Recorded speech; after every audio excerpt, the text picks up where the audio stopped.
Day in the life as a chef on a yacht. Tried to wake myself up with some dancing and coffee and then unloaded the dishwasher.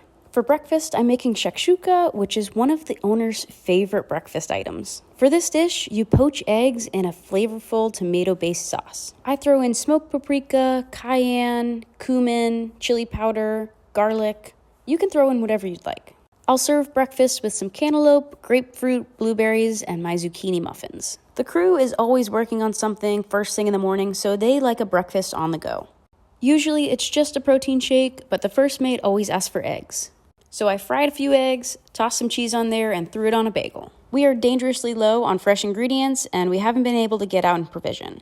Only thing that I got that's fresh right now is cabbage. I'll make a coleslaw with the cabbage, and I'll use some frozen peas to make a pea salad. For my starch, I'll make a Hawaiian macaroni salad. And for the protein, I have ahi tuna that I'll crust with some black and regular sesame seeds. I'll sear the tuna on both sides for about 30 seconds each, cool it back down, and slice it up. Drizzle on some homemade eel sauce, and lunch is served. Gotta be honest, this was a little bit of a strange lunch based on my lack of fresh ingredients, but hopefully we can get at the store soon. Some of the guests were going on a quick fishing trip, so I packed them a wrap. Then we thawed out the freezers on board, and it made enough ice for us to have a snowball fight. Bye, little chef. Day in the life as a chef on a yacht. Tonight for dinner, I'm making a balsamic maple pork chop. As I was throwing those into the marinade, I got a call on the radio. It was the owner, and he said they made friends on the beach and wanted to have cocktail hour at the island. So I put together a charcuterie board, packed a cooler full of drinks, and headed to the beach. The boss just called for snacks on the beach. Let's go. We loaded up the dinghy, took our 5-minute ride to the beach, dropped off our appetizers and drinks, and headed back to the yacht. I prepped some overnight oats that I'll serve tomorrow for breakfast, and I also worked on peanut butter cookies, regular and sugar-free. I got a call on the radio again from the owner, and they said they were coming back to the yacht in about 15 minutes.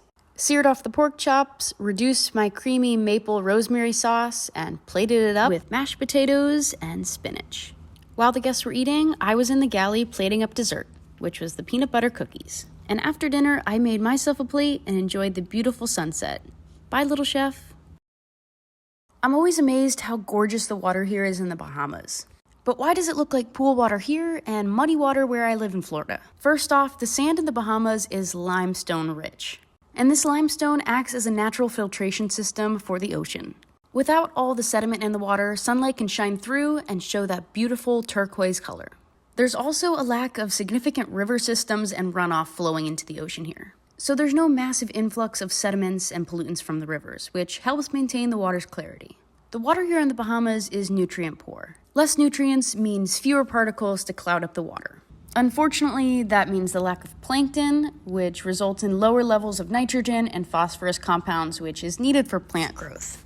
This marina that we're just pulling out of is called Emerald Bay. It gets that name because of the color of the water here. But just a few hours away in Cape Santa Maria, the ocean looks like pool water. This has to be my favorite island of the Bahamas. I always just want to jump in this water. Bye, little chef.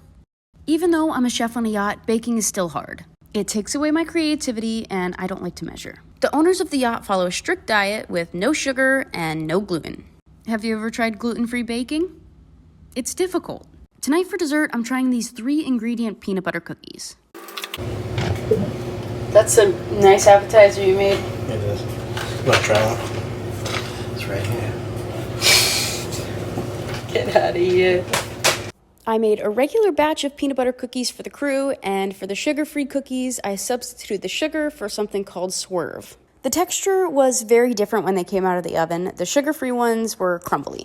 I put some sugar-free Reese's cups in the center, and they actually turned out tasting pretty good. The owners of the yacht loved them, and that's what matters. Honestly, the restriction to the diet is really fun for me. It definitely pushed me out of my comfort zone. I'm trying all these new foods that I use to substitute ingredients that the owners can't have. Bye, little chef. The boss just called for snacks on the beach. Let's go. I'll wrap this up tight because we're gonna go on a boat ride.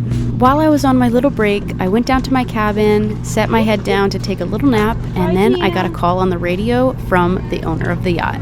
He said they made some friends on the beach and they wanted to have cocktail hour there. So he asked me if I could whip something up and bring it to the beach as soon as I could.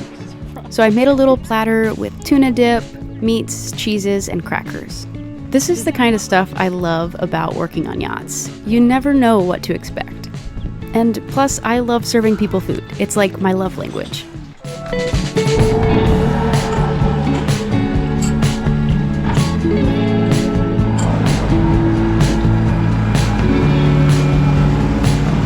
Now back to the boat to start on dinner prep.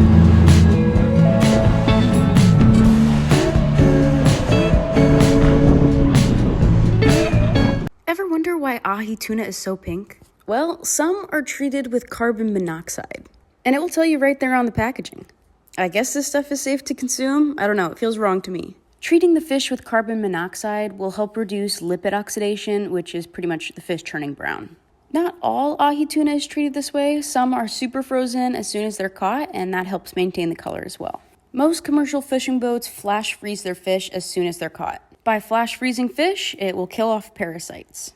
And technically speaking, that means the fish is sushi grade. Sushi grade labeling is just for marketing. All sushi grade means is that it was frozen for a certain amount of time. Most fish that you get at the grocery store is already sushi grade, but if you're worried about it, I'm going to teach you how to do it at home. Wrap up your fish, make sure your freezer goes to at least -4 degrees, and put it in there for 7 days. And there you go, you've got sushi grade fish. Let me be real with you, little chef. I get my sushi grade salmon from Aldi, and it's like $3. Bye, little chef. What does the crew do when they're not on the clock? Tonight, we're going on an adventure into the island for the first mate. The other night, he was talking to the bartender, and he told him he wanted a Hawaiian sling. And no, that's not a cocktail, it's for spearfishing. The bartender had a friend that made these Hawaiian slings, and he told the first mate to come back tomorrow to pick it up. I swear, everyone in the Bahamas knows each other. They'll be driving on the main road of the island, they'll see their buddy on the side of the road, and stop the car, in the road. And they'll just chit-chat with them for like 5 minutes, while other cars zoom around them. If you ask any Bahamian person on this island for something, they'll find it for you. Hey, the boat didn't float away. We picked up the Hawaiian sling and we headed back to the boat. We went down to crew quarters and all started watching YouTube videos on how to spearfish. And after watching these videos, I will never spearfish in my life. Every time there's a fish that's speared, a shark is on them. I know the shark is going for the fish, but I don't want it that close to me. No thank you. The next day, Brian went out with his Hawaiian sling, and sure enough, he had to push away a shark. Okay, bye, little chef.